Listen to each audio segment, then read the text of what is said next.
nganda Ssemujju nganda ng'ajeregerera Abaganda naye musandi wadde segirinya kaadi era nze kansala tanveetinga mukulu constituency gy'okiikira y'abaki y'Abaganda nga n'embuga enkulu eza Buganda ezimu eziri basanyawo embuga ya musajja mukulu omusangwa Namboole wakolawo ki ate nga wali ttiimu y'emu basanyiza obukasa yonna nga wooli tolina kyonyega kati njala kubuuza gwe yeeyita nganda Ssemujju omusajja yeeyita Omuganda njagala otera ekifaananyi eki ng'oli ku mukolo gwa Buganda obanga yote mu kintu kyonna ekya Buganda nga bwe kiri ku nsereko njagala otera ekifaananyi ng'oli ku mukolo gwa Buganda nga weenaanise oyinza okuba mwe mutuulere mwekwekako oyinza okuba ng'okininga bibirikale toyagalangako Buganda era tobwagalako olinga nsireko naye nga emmengo mujja nga mugobya abaana ba Buganda mwe ne mujja Abanyarwanda nga mwebuzaabuza naye nga constituency gy'okiikira mubaddemu embuga za Buganda enkulu zonna zasaanyaawo nga tovuddeyo okukola ki kwogera omuli mwalo gw'Ebukasa abantu bonna mu bitundu ebyo omusambwa Namboole embuga yo ne bagisaawo nga tovuddeyo wadde okwogera mukulu njala tegeeza public nti n'ebyobugagga Anita Amongi byalina mu kira byonna bibalowooza nti bibyo ezo ssente za Anita Amongi gw'ekikeesi gwatereka tukutegedde bulungi era tukumanyi bulungi njala kugamba nakino ekigambo kitegere bulungi nnyo bwe mutuuleyo gye munywera bbiya wammwe ne mugamba nti mwasoma nakugambye proving abantu oleete ebiwandiiko byo ebikulaga nti oli extraordinary mu by'okusoma okusinga banna bali mu parliament tobirina oli news reporter that is your professional news reporter oba news vendor byonna bifaanagana oli news reporter yesobola kiwandika nga articles muki mu observer oli news reporter oli news reporter kati bw'otandika okumanyira abantu akubakumanyi kuba bakulira oyogera ne balowooza nti otegeera nnyo no eyo arrogance yammwe yaakali Banyarwanda okumanyira buli gwe musanze mbulwokuba mwafuna platform osobola okwogera Oluganda n'okugireegerera n'okusika ennyindo ng'atadde obugolo mannyo ng'olowooza mbu otegeera nze kansala tanveetinga oyina buyigirize ki Segirinya gomanyira omugenzi Allah muwummuze mirembe mu myezi ena yakola byetasobodde kukola myaka 15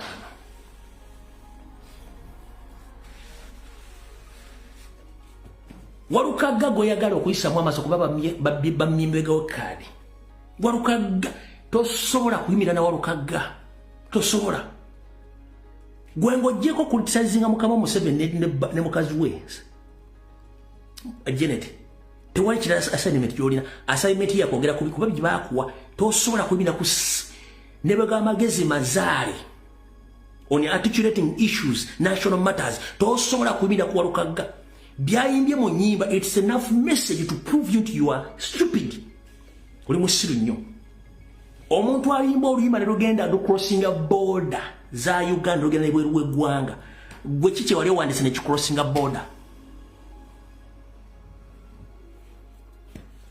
nakugamba ekintu kimu ndeeterayo bill gy'owateebolinga mu parliament ng'eyamba bannayuganda ng'eyamba n'ab'ekira teriyo somolekerawo okujeregerera abantu nga nfundikira akatundu ako tugende ku information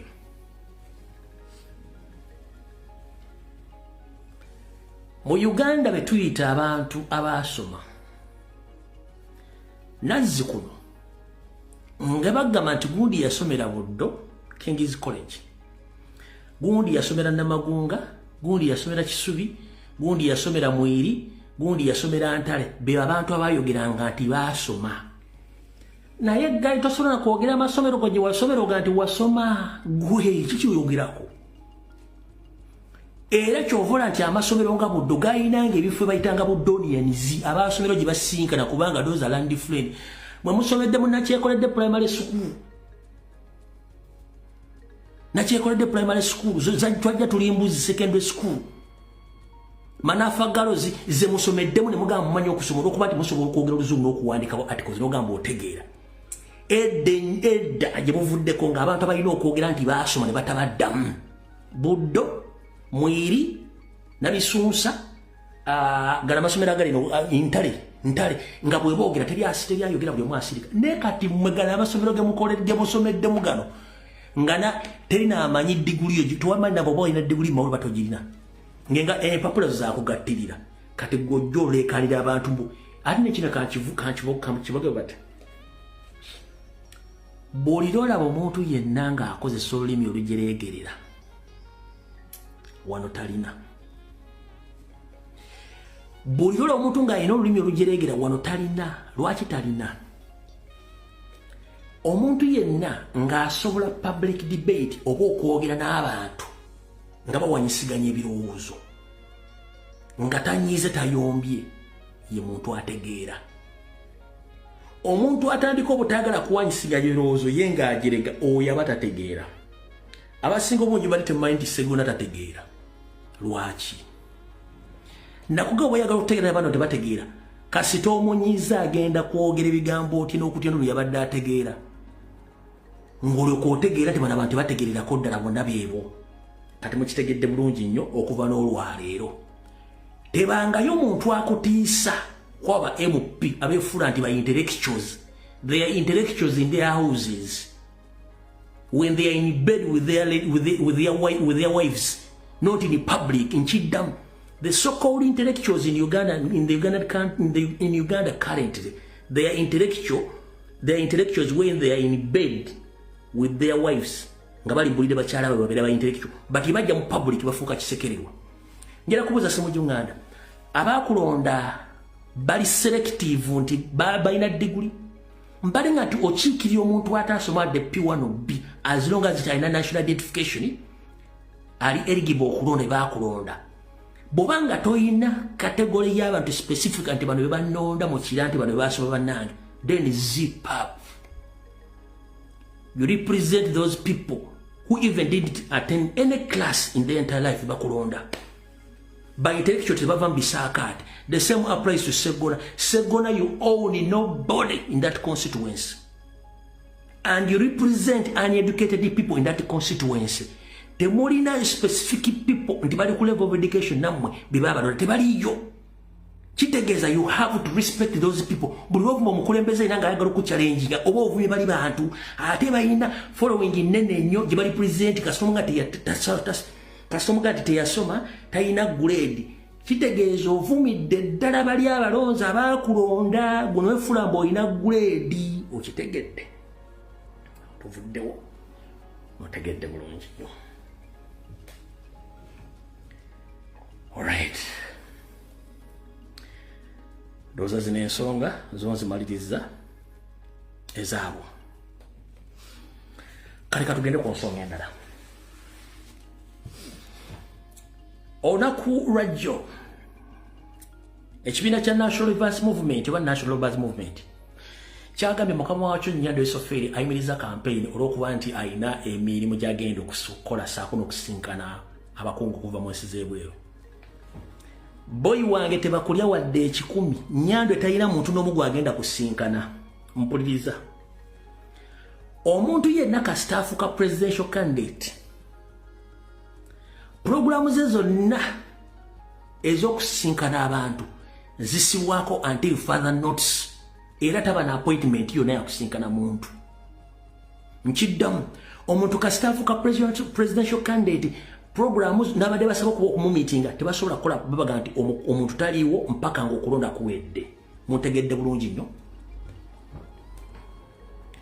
Omuntu bw'afuuka presidential candidate aba ali very occupied and busy aba talina time egenda kusinkana abantu abatali ku nsonga zaaliko. Do you copy that? Yes.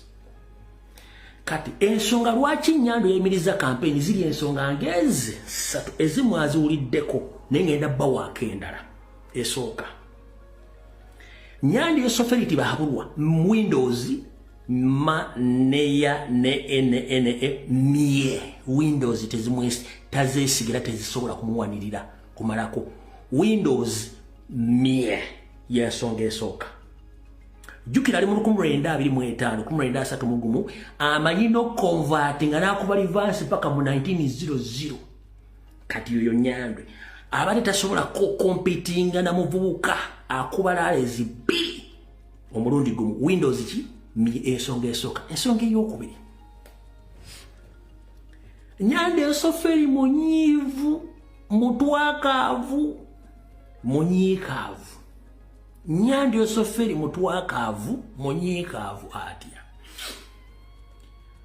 Nyandwe mubbi newe bituka mu campaign ne Nyandwe bamubba nga Biblia bwekugamba nti boli mala okunyaga naye wattu womoza bali kunyaga banyaze Nyandwe okuva bamugamba nti Buganda is for you ne banyaga Nyandwe mu ghetto structures campaign bwezatuuse banyaga Nyandwe bambi natuse n'okuwulira ekisa benga atasobola muwulirako kisa kyenjagala bamubbe akalire bamubba batya omukulembeze omululu Kyagulanyi Ssentamu bw'aba akubye campaign 2 lunaku noza spendinga million nga wakati we10 bw'aba akubye lale 2 lunaku aspendinga kati wa million 10 ku 8 ate nga ziri perfect accurate nga zikunganyiza abantu free of charge buli lale ya Nyandwe ya buwumbi obu buli lale ya Nyandwe ya buwumbi obu butano wabula ekisinga omwenyamiza buli lale bulwetuuka asangawo baana basomero kati olw'okuba nti alaba baleesa abantu bangi tasobola kunoonyereza baani abazze ne bw'aba akola submission okubuulira abantu abazze engalo tezivuga kubanga babigamba tebabimanyi abooli abaana byongera tebabitegeera kati bakomredi emu babawaddeefu baga nti omuwala nankumbi yawandiise n'ategeeza Nyandwe taata tuli bubi abaana baleeta abaana bamasomero kulaalezze eyo mwafunye submission yeeyo ntuufu submission eyokubiri Nyandwe yafunye written report okuva mba agent be mu diaspora abadde bagobera laleze n'omugamba muzeeyi bakufeera teri tetulina abawagizi bonna bola abaana b'amasomero bakubba ko Nyandwe wakavuna mwento yamaawe banyiba abo n'abasuma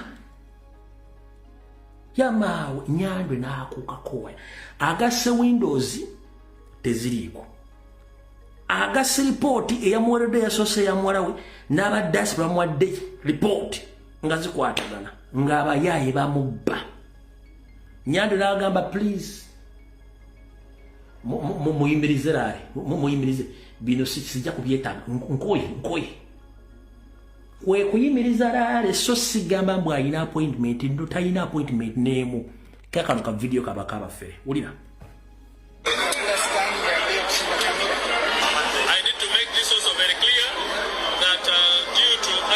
arranged program with our national chairman.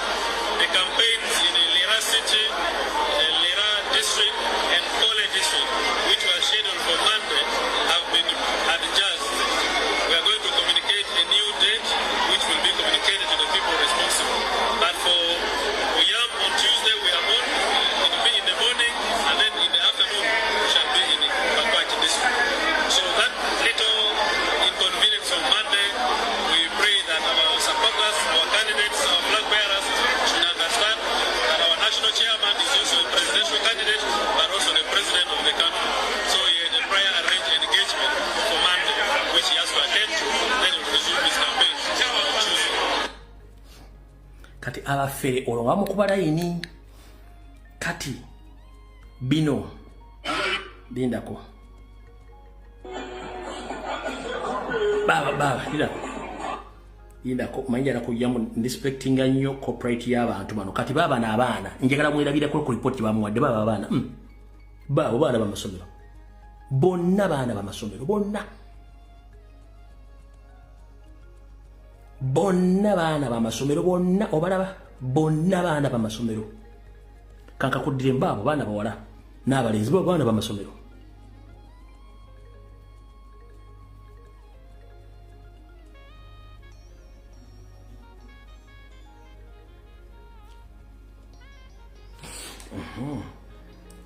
video endala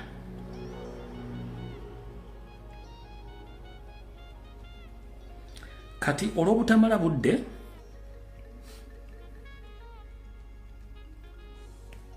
nzisa njagala kuwa information nga nkuwerako ne reference kyekyenjawulo kyennina gwakuba essimu sooka olindeko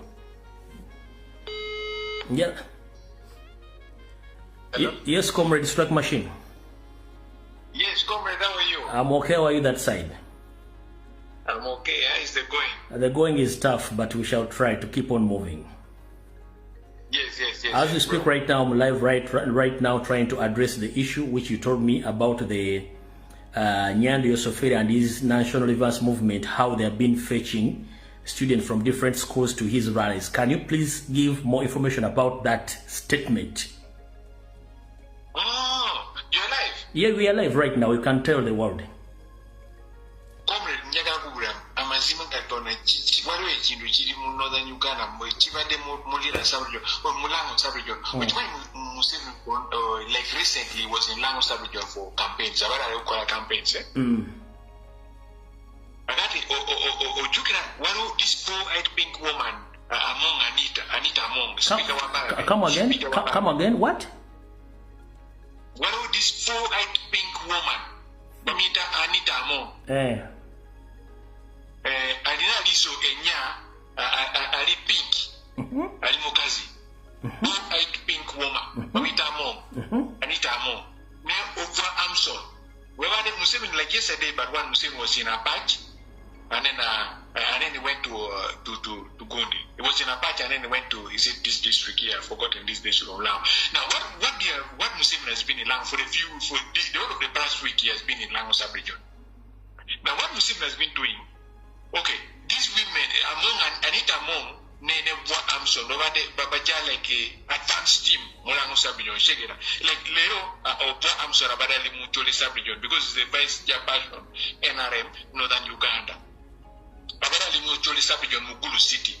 Mamulango sub-region Chiba Koze, but Anita Among ne or Bwa Amson, Bagenze Musome, or Juka, Abasome Saronakul, but no strike. Yes. The Barikusume Bana.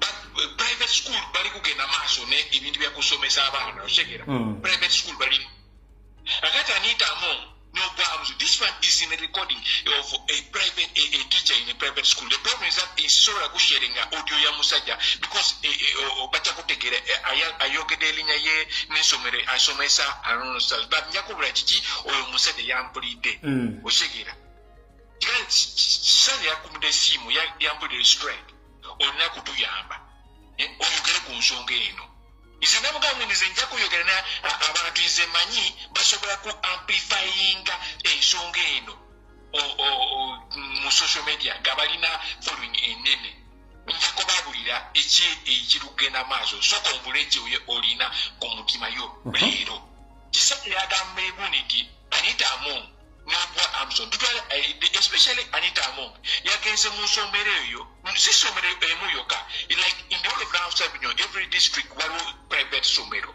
oshegera nga teri mu government eri private somero omuntu azimba esomero agula entaka azimba somero then afuna license from Ministry of Education and Sports kukola business ya somero like any other private somero in Kampala.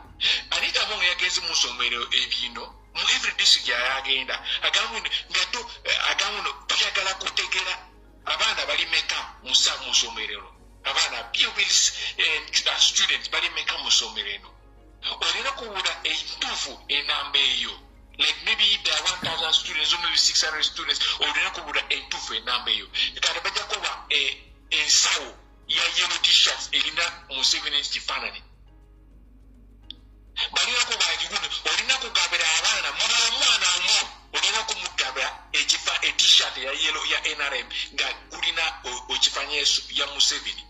Anita gamba nti nga tonakusindikira abaana yasomeroyo ku Museveni's rally mu district yeno yennyini tujja kusalawo nja kuyogera ne Mala Matama Janet tujja kusalawo gundi license yo ga esomero bajja kutigalawo tejja kutandika maaso ne kukola oshegera That is what has happened. They have been teasing these people, these private school owners. They need to give the exact number of pupils or students in their schools, so that they take sacks of yellow t-shirts with Museveni's photos in the NRM logo. Abana balina kuyambala. Abana bato bali kubala abana sweet chocolate. Ochimani this sweet but we tujita kuni toffee. Yes. Chiri very toffee tujita toffee. Bakabera abana dema bomba promising kuni mele jeri ibintu byona byeri. Olina kugenda morali ya Museveni. Can you imagine people's children are being retrieved from schools? Schools are being shut down. Private schools are being shut down. For children and pupils to go and attend crooked Museveni's rallies in Lagos region. So that's why you've been seeing, if you watch some videos, you've been seeing some videos coming from northern Uganda. Like you find like miaka musabu, miaka emubiri sadu miaka mukaga musabu, munana, miaka mwenda, miaka kumi, baliku gena Museveni's rally, yabayamba de t-shirt enene gufana tete. Yeah, you know Tete. This is a nene no. Ngakofana bikete ko mwana yambade. Bali kugena mu Museveni Israel. Abana bali kuba usomero, abana bali kusoma, bali na kugenda musazi na abasomesa mu public schools, bali mu strike. Abasomesa tebitali mu somero, kakati mu private school anita amongo ne bwa amso bagenze mu private school mu somero yona mu lango tapi mu district yona nkibagenda, bali na strategy yeyo. Abana beyona bali mu dai mu somero bagende mu gundi bagenda mu Museveni Israel sokolabe. This is unfair. Washikira. Abana ba Museveni tebali mu private school yo mu northern Uganda. Bali Natasha ne Mwozi ali busy kunywa mwenge, Natasha ali busy kusimanya kulima abantu bune asaba nnyo ali kumpi ne Katonda. Yema bikola bichafu nnyo. Washikira. Bali kujaya abana y'abantu from somero nti balina okujja kubeera mu morali ya Museveni. Kikolayo ekintu kino. Bakati media teri kuyogera ku nsonga eno. Bali kutiisa. Okimanyi bagambye nti by the way, Bwino is going to come to northern Uganda. Ejo is nawandikire mu social media yange nti tulina kutranslatinga manifestos mu Mwacholi, Mulango, Mulugwara. Okimanyi kugobalabye mu Eastern Uganda Bwino abadali ku trade, campaign trade. Bali kugamba ni Bwino niyo ogenda ku only one venue. Osigera only one venue. Mu district yonna, mu district enene. A very big district, one specific venue. Northern Uganda, the Tulina candidates Vanjino, Central Uganda, Eastern Uganda. Northern Uganda, constituency Vinjino, the Tulina candidates, Oshigera. It's another Tulina Kukena Kovera Maso, a console thinking up, Kovera Maso, console the situation Musazino. Tulina translating a new manifesto to bulletin. The most important things. Bwino's candidature is very important. As long as I see, Bwino Alinachi, Kusoga de Pataku, if you are Mabaka of Uganda. All right. Because one of constituency being Northern Uganda, out of 124 constituency, I think we have only 30 of the constituencies. All right. All right.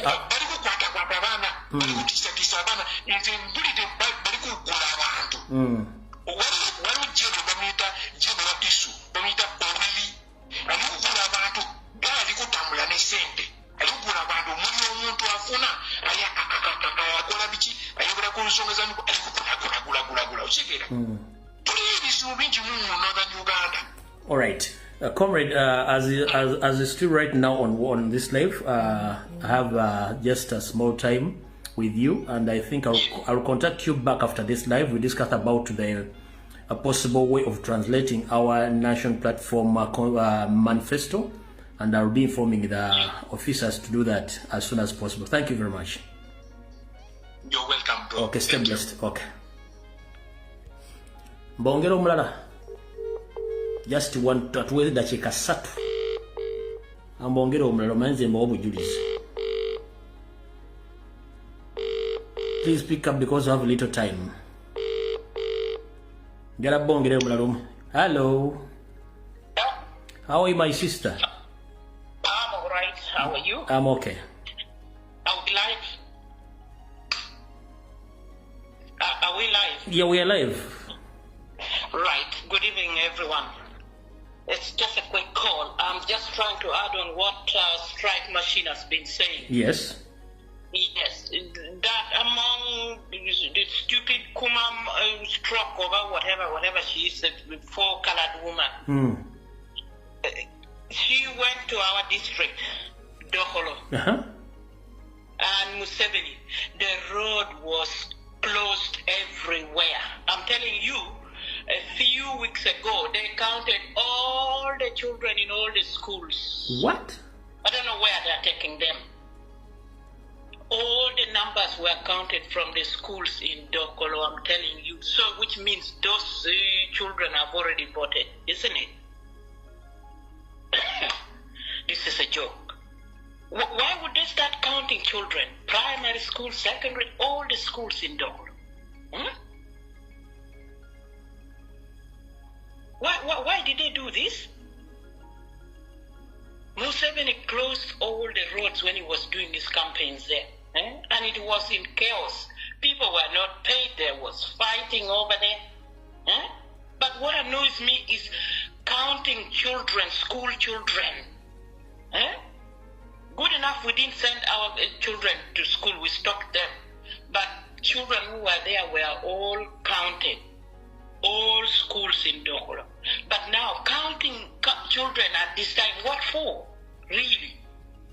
Why are they counting children? Whether they are 4 years old or 6 years old, they have all been counted from primary 1 to primary 7, senior 1 to senior 1, all schools. So according to your sources, what was the main intention for counting these students? What was their main... they couldn't tell anybody. They just said they want to know the number of students. At this particular moment, that you count the children in the school right now. Yes. That is wrong. I think they are trying to get numbers so that they can make a database for those children to vote. Oh, yes. So which means children in schools in Dokolo, they have already voted. Even the primary one. This is a joke. You feel like getting an axe and hit it on a monk's head and Museveni. This woman thinks she's going to sell her private parts everywhere. You go to camera among you are so stupid. You're a kumam imeng with your top. What